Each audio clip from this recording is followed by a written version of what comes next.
Première partie. Le manuel du fossoyeur. Avec la rue Himmel, l'art du saumenschage, la femme à la poigne de fer, une tentative de baiser. Jess Owens, du papier de verre, l'odeur de l'amitié.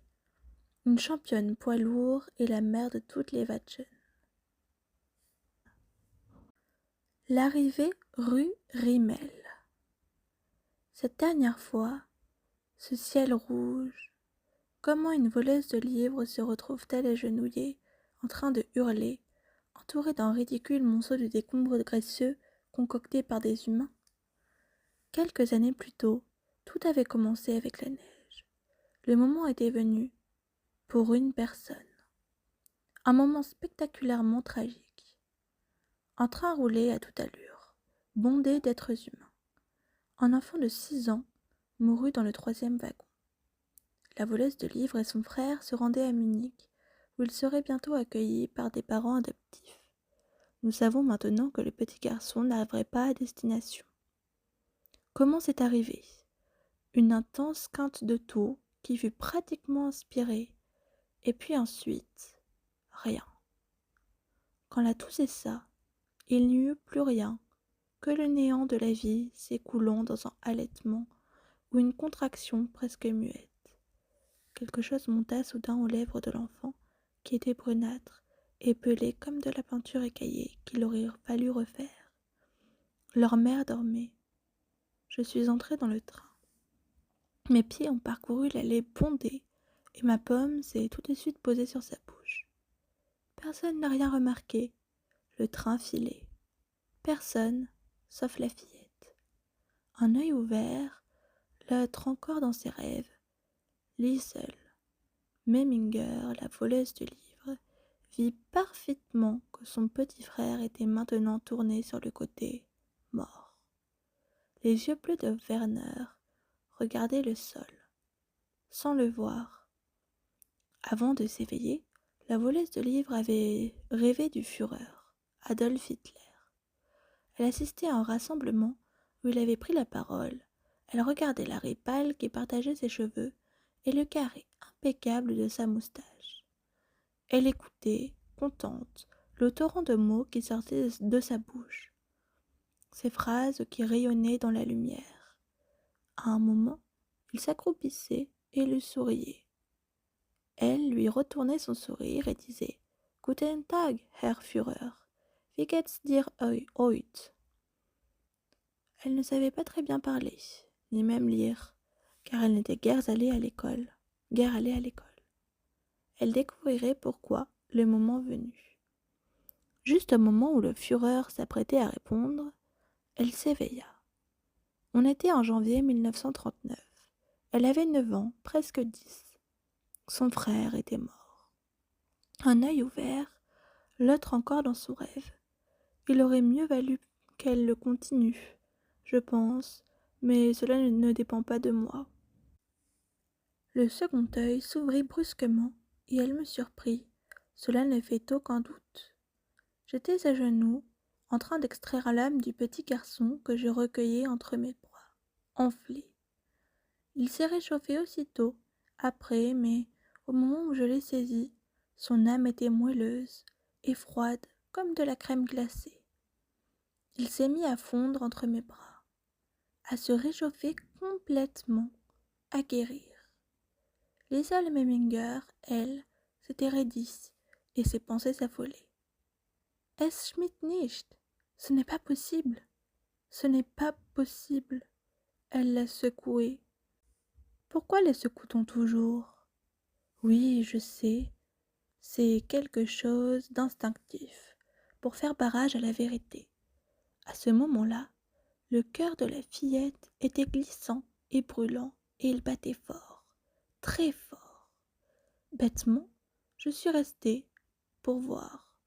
Ensuite sa mère. Elle l'a réveillée en la secouant de la même manière. Si vous avez du mal à imaginer la scène, pensez à un silence incrédule. Pensez à des épaves de désespoir qui flottent et sombrent dans un train. Il avait beaucoup neigé et le train de Munich fut obligé de s'arrêter car on n'avait pas dégagé les voies. Une femme gémissait, avec à ses côtés une fillette tétanisée. Paniquée, la mère ouvrit la portière. Elle descendit dans la neige, le petit corps dans les bras. Que pouvait faire la fillette sinon la suivre? Comme vous le savez déjà, 2 gardes avaient également quitté le train. Ils se disputèrent pour savoir quelle mesure prendre. La situation était pour le moins délicate. Il fut enfin décidé que tous les 3 seraient conduits jusqu'au prochain bourg et qu'on les laisserait là pour tirer la situation au clair. Cette fois, le train avança par à-coups dans la campagne enneigée. Il entra dans la gare et s'arrêta. Elles descendirent sur le quai. La mère portait le cadavre de l'enfant. Elles restèrent là. L'enfant devenait lourd. Liesel n'avait aucune idée de l'endroit où elle se trouvait. Tout était blanc. Elle ne voyait que les panneaux qui se trouvaient devant elle, avec une inscription à demi effacée. Cette ville n'avait pas de nom pour elle, et c'est là que son frère, Werner, fut enterré 2 jours plus tard. Comme témoins, il y avait un prêtre et 2 fossoyeurs grelottant de froid. Remarque, 2 gardes dans un train, 2 fossoyeurs. Quand il le fallut, l'un d'eux prit les choses en main. L'autre fit ce qu'on lui demandait. Mais que se passe-t-il si l'autre n'est pas qu'un? Des erreurs, voilà tout ce dont je suis capable par moment. Pendant 2 jours, j'ai vaqué à mes occupations. J'ai parcouru la planète comme d'habitude et déposé des âmes sur le tapis roulant de l'éternité. Je les ai regardés se laisser emporter passivement.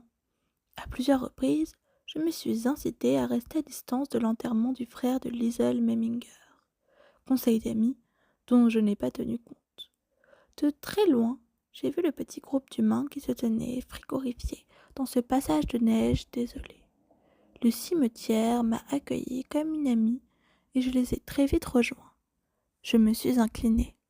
À la gauche de Liesel, les fossoyeurs se frottaient les mains pour se réchauffer et déploraient la difficulté supplémentaire qu'apportait la neige à leur travail. C'est pénible de creuser avec toute cette neige. L'un d'eux n'avait guère plus de 14 ans. Un apprenti. Sa tâche accomplie, il s'en alla. Un livre à la couverture noire tomba alors de sa poche sans qu'il s'en aperçoive. Quelques minutes plus tard, la mère de Liesel s'éloigna avec le prêtre en le remerciant d'avoir officié. La fillette ne suivit pas. Elle s'agenouilla sur le sol. C'était le moment. Elle se mit à creuser, refusant d'y croire. Il ne pouvait pas être mort. Il ne pouvait pas être mort. Il ne pouvait pas. Très vite, la neige s'incrusta dans sa peau. Du sang gelé étoila ses mains. Quelque part dans toute cette neige, elle voyait son cœur fendu en 2. Chaque moitié rougeoyante battait sous le manteau blanc.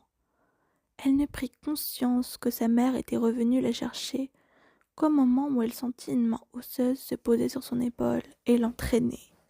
Un cri tiède envahit sa gorge. Une petite image. Une vingtaine de mètres plus loin, la mère et la fillette reprirent leur souffle. Un objet noir rectangulaire était niché dans la neige. La fillette fut la seule à le voir. Elle se pencha, ramassa le livre et le serra entre ses doigts. Sur la couverture, il y avait une inscription, en lettres d'argent. Elles se tinrent par la main, après un dernier adieu déchirant, et elles quittèrent le cimetière en se retournant souvent. Pour ma part, je me suis un peu attardée. J'ai fait au revoir de la main. Personne ne m'a rendu mon salut. La mère et la fillette allèrent prendre le prochain train pour Munich. Toutes 2 étaient pâles et maigres. Toutes 2 avaient les lèvres gercées. Liesel s'en aperçut en voyant leur reflet dans la vitre sale et embuée du train à bord duquel elles montèrent un peu avant midi. Plus tard, la voleuse de livres écrirait que le voyage se poursuivit comme si tout était arrivé. Quand le train entra dans la Bahnhof de Munich, les passagers en sortirent comme d'un paquet éventré. Il y avait là toutes sortes de gens, mais parmi eux, on reconnaissait tout particulièrement les pauvres. Ceux qui n'ont rien ne cessent de se déplacer, comme si leur sort pouvait être meilleur ailleurs. Ils préfèrent ignorer qu'au terme du voyage, ils vont retrouver sous une nouvelle forme le vieux problème, ce membre de la famille qu'on redoute d'embrasser. Je crois que sa mère le savait fort bien. Ses enfants n'allaient pas chez de riches munichois, mais on leur avait apparemment trouvé une famille d'accueil, et là, au moins, la fillette et le petit garçon seraient un peu mieux nourris et correctement éduqués. Le petit garçon. Leur mère, Liesel, en était certaine, portait sur l'épaule le souvenir de l'enfant. Elle le lâcha, elle vit ses pieds et ses jambes heurter le quai. Comment cette femme pouvait-elle marcher? Comment pouvait-elle bouger? Ce dont les humains sont capables, c'est une chose qui m'échappera toujours. La mère le reprit dans ses bras et continua à avancer. La fillette maintenant collée à elle. Ce furent ensuite la rencontre avec les autorités et les questions douloureuses sur le retard et le petit garçon. Liesel resta dans un coin du petit bureau poussiéreux, tandis que sa mère était assise sur une chaise inconfortable, enfermée dans ses pensées. Puis il y eut le chaos des adieux mouillés de larmes. La fillette enfouit la tête au creux du vieux manteau de laine de sa mère, et, là aussi, il fallut l'entraîner. Assez loin de la périphérie de Munich, il y avait une petite ville, nommée Molching, que vous et moi prononcerons plutôt Molking. C'est à cet endroit qu'on la conduisait, rue Himmel. Traduction, Himmel égale ciel. Ceux qui baptisèrent cette rue avaient indubitablement un solide sens de l'humour. Certes, elle n'avait rien de l'enfer, mais que diable, ce n'était pas non plus le paradis. Qu'importe, les parents nourriciers de Liesel l'attendaient. Les Huberman. Ils pensaient accueillir une fille et un garçon, ce pourquoi ils percevaient une petite allocation. Personne ne voulait avoir à dire à Rosa Huberman que le garçonnet n'avait pas survécu au voyage. D'ailleurs, personne n'avait jamais envie de lui dire quoi que ce soit.